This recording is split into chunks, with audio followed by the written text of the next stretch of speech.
Hello and welcome back to Supposedly Fun. My name is Greg. It's finally happened. The 2021 Pulitzer Prizes have been announced. I am here to react most specifically to the fiction announcement, and Louise Erdrich did it. She won the 2021 Pulitzer Prize for fiction for her novel, The Night Watchman, which I already read, so that's a little helpful for my Pulitzer Prize project. We'll talk a little bit more about that book in a minute. I want to cover just briefly some other things that happened in the ceremony. If you follow along, you know I get really amped about the Pulitzer Prizes. It is probably the literary prize that I was made aware of first, and I've always just been kind of fascinated with it. It's always really difficult to predict, which is probably one of the reasons why I get so interested in it. I remember when I used to work at Borders, I would always try to predict what was going to win so that I could order it in advance and make sure we had copies of it. And it became like a game. And that is one reason why I think now that I have a BookTube channel, I just find it really fun to try to predict what's going to win. There's no long list. There's no short list.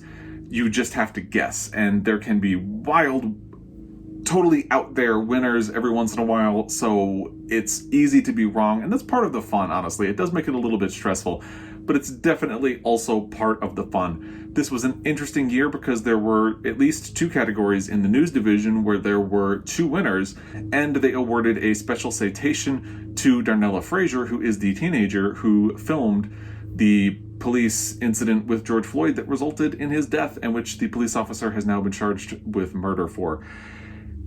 Rightly so, but whatever. And I think that is a really cool prize. And the reason they did it was because they wanted to show the importance of citizen journalism in this day and age, which is a very interesting approach and a very interesting thing to acknowledge. And if you're going to acknowledge it, Darnella Frazier is the perfect person to do that with, because everything that happened last year about race and the result of the trial was because she filmed that video and was brave enough to release it and stand up and do what was right. So really interesting award there. In history, I was really fascinated by the Deviant War, which was a finalist. It did not win. And that is a book that I am going to be trying to look to and probably try to get to at some point in the future. In biography, the award went to The Dead Are Arising, which I believe also won the National Book Award. I did not fact check that before I started recording. I'll put it down here. But I believe that it did. And The Red Comet about Sylvia Plath was a finalist. And in poetry, Postcolonial Love Poem by Natalie Diaz was the winner. And that is something that I've been kind of thinking about reading as I try to do more poetry in my life. But we are here to talk about fiction because that is the main thing that I feel qualified to talk about with the Pulitzer Prizes. And as I said, the winner was The Night Watchman by Louise Erdrich. I can feel a little bit smug because I did talk about her as a possibility in my Pulitzer Prize predictions video, which I will link in the description box down below. I will also link my reaction to the winner from last year and my predictions video for last year, because that was an interesting one. I only included the Nickel Boys in my prediction video last year because I felt like I had to acknowledge it, but I really didn't think it was going to win because it is so rare for somebody to win a second Pulitzer Prize, but Colson Whitehead did it. So I'll link all of that stuff in the description box down below. Now, as I said, I had already read The Night Watchman last year. I listened to it on audio, and I liked it. I didn't love it. It was not in my favorite books of 2020. It probably wasn't even close. I believe I did a top 20 last year, and it probably wasn't even in the top 25. Being honest, I did have a really good reading year last year, to be fair, but it definitely was not in my top 25. It's a good book. I think similar to my criticism of Deacon King Kong, which is the book that I had anticipated would win the Pulitzer Prize, there are so many stories going on that the central message starts to feel a little bit muddled in The Night Watchman. And I feel like Louise Erdrich has done things like that before and a little bit better. She was a finalist in 2009 for her book Plague of Doves, which I grabbed and pulled. Here it is. It is a fantastic book, and honestly, I feel like she should have won for this. Apologies to Olive Kitteridge by Elizabeth Strout, which is the book that won that year.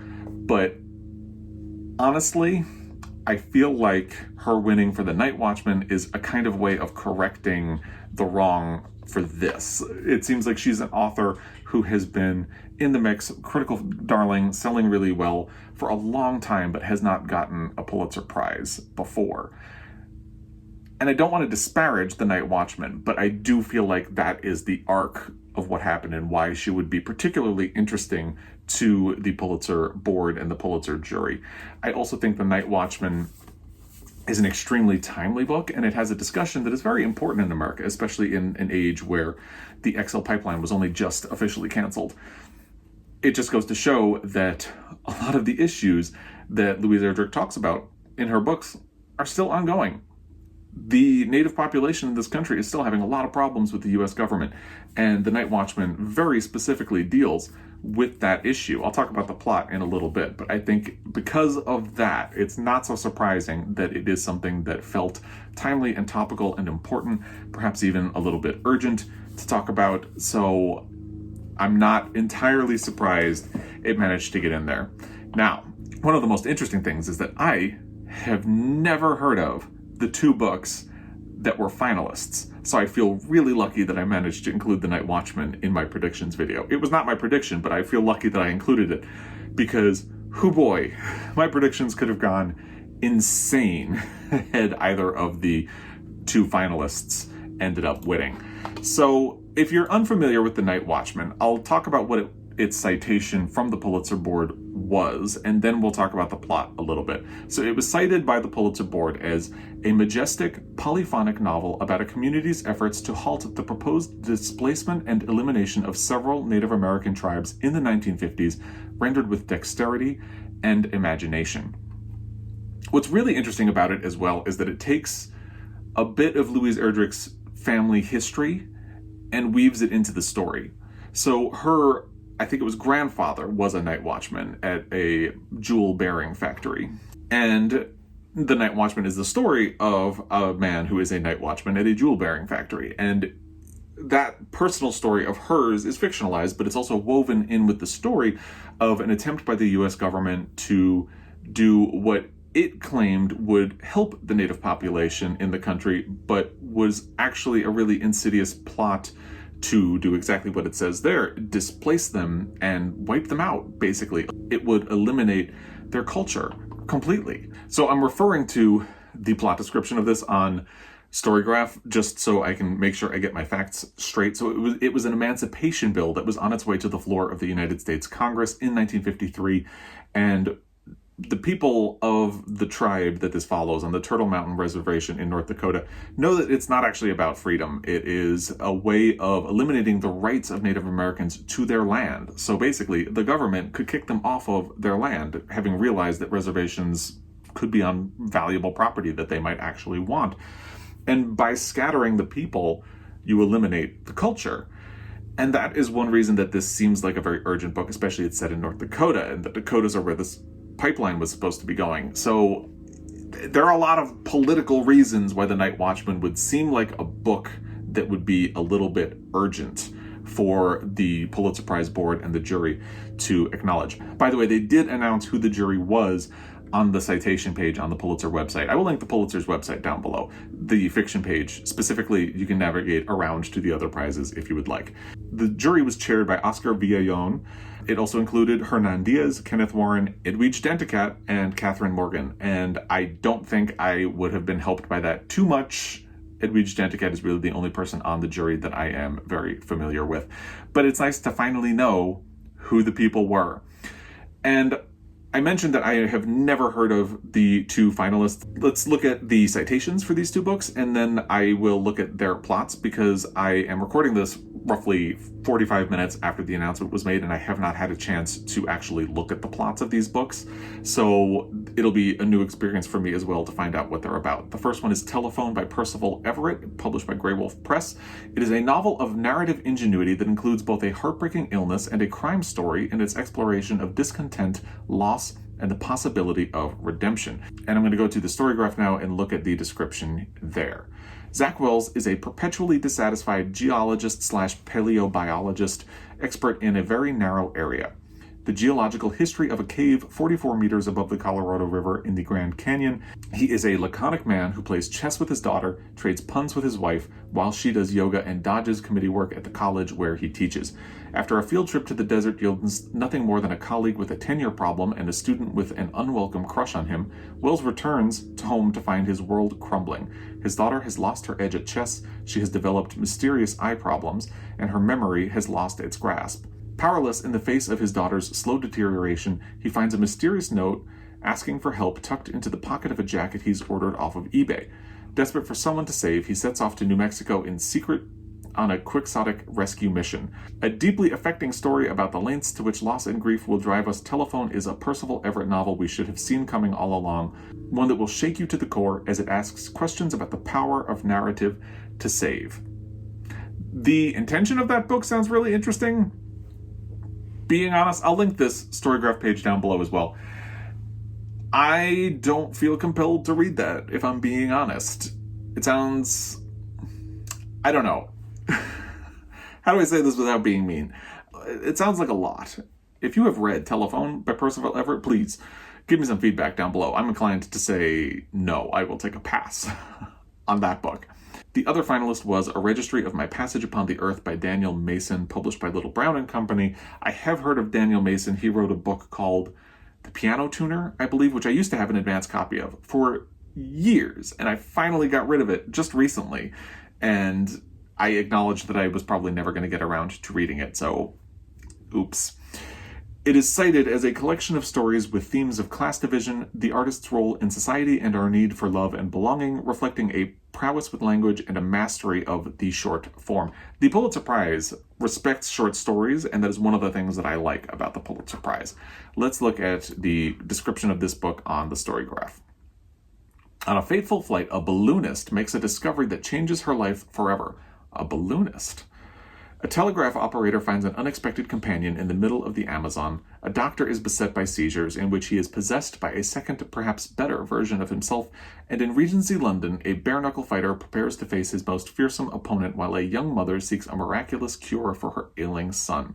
At times funny and irreverent, always moving and deeply urgent, these stories, among them a National Magazine Award and a Pushcart Prize winner, cap a 15-year project. From the Nile's depths to the highest reaches of the atmosphere, from volcano-racked islands to an asylum on the outskirts of Rio de Janeiro. These are tales of ecstasy, epiphany, and what the New York Times Magazine called the struggle for survival, hand-to-hand, word-to-word, by one of the finest prose stylists in American fiction. That sounds a lot more interesting to me. I would actually be willing to look at that one a little bit further. But again, if you have feedback about either one of the finalists, please put it in the comment section down below, and I'll link that plot description on the Storygraph down below as well. All in all, I feel very glad that Louise Erdrich has a Pulitzer Prize. I do wish it had been for Plague of Doves instead of The Night Watchman. It does feel a little bit, and I hate to be cynical about this, because this is a good day for Louise Erdrich. She is an author who definitely deserves to have a Pulitzer Prize for fiction, but it feels like a way of making right a wrong that was done previously, which is something that happens a lot with the Oscars. If you follow along, you know I absolutely love the Oscars, and you see things like that a lot, where Judi Dench does not win Best Actress in 1997 for Mrs. Brown, so she wins Best Supporting Actress the following year for Shakespeare in Love, for a very small part in a movie that was front-running its way to Best Picture. And I don't want to get down too much in the Oscar road, but hopefully that kind of lets you know where this seems like it is. Or think about like Al Pacino, who did not win an Oscar for The Godfather or The Godfather Part 2 or Dog Day Afternoon or any of his really classic roles, and then ends up winning for Scent of a Woman, which I have not seen, to be fair, but a lot of people say is a kind of hammy, not really great performance, but he just had this body of work that people really respected. Now, I don't think that The Night Watchman is Louise Erdrich's Scent of a Woman. It's a good book. It's not a great book. And she's done great things in the past. There is, of course, Plague of Doves. She is also a National Book Award winner for The Roundhouse, which is a good book. I really enjoyed it. I don't love it, but I like it a lot. It uses a lot of the trappings of a mystery or a thriller to tell a very dramatic story, and it does a very good job of that. There is a crime, and then a lot of dramatic things happen because of that. It is a very good book, and another reason that Louise Erdrich is an author that has been in the public mind or critic mind for a long time.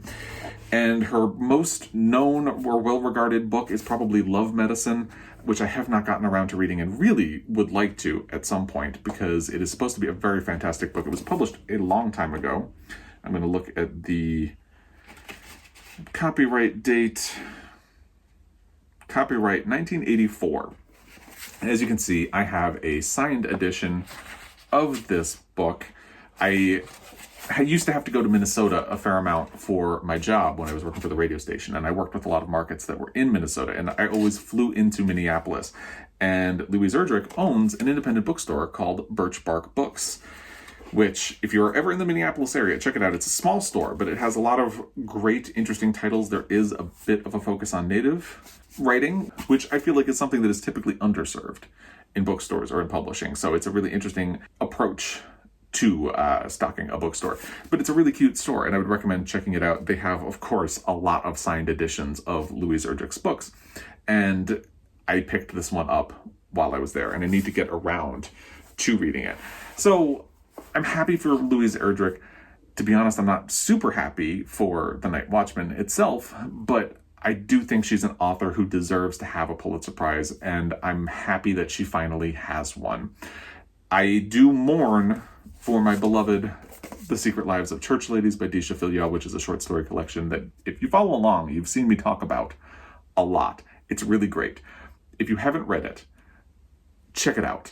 Please. It didn't win. It wasn't even a finalist, but it's just a really great book, and I would recommend it for that. And it is interesting that the book that won suffers from the same problem as the one that I predicted would win, Deacon King Kong by James McBride. I believe he is forming the same narrative that Louise Erdrich had for the Pulitzer Prize at this point. He has not won, but he has had a lot of hits. He is quickly building a case and a body of work that the Pulitzer board will probably want to reward at some point. And I don't think that'll be surprising. And it's going to be curious to see if he ends up winning for something that's not as good as his other books, which would have been the case with Deacon King Kong, if I'm being perfectly bluntly, ruthlessly honest. I think it's a good book. To be clear, it was one of the New York Times best books of 2020. I'll link that video down below as well. I just didn't love it. I feel like there's too much going on, and I think that there is one plot line too many in The Night Watchman. It tells the story of Tom Washusk, who is the Night Watchman, and it also tells the story of Pixie Parenteau.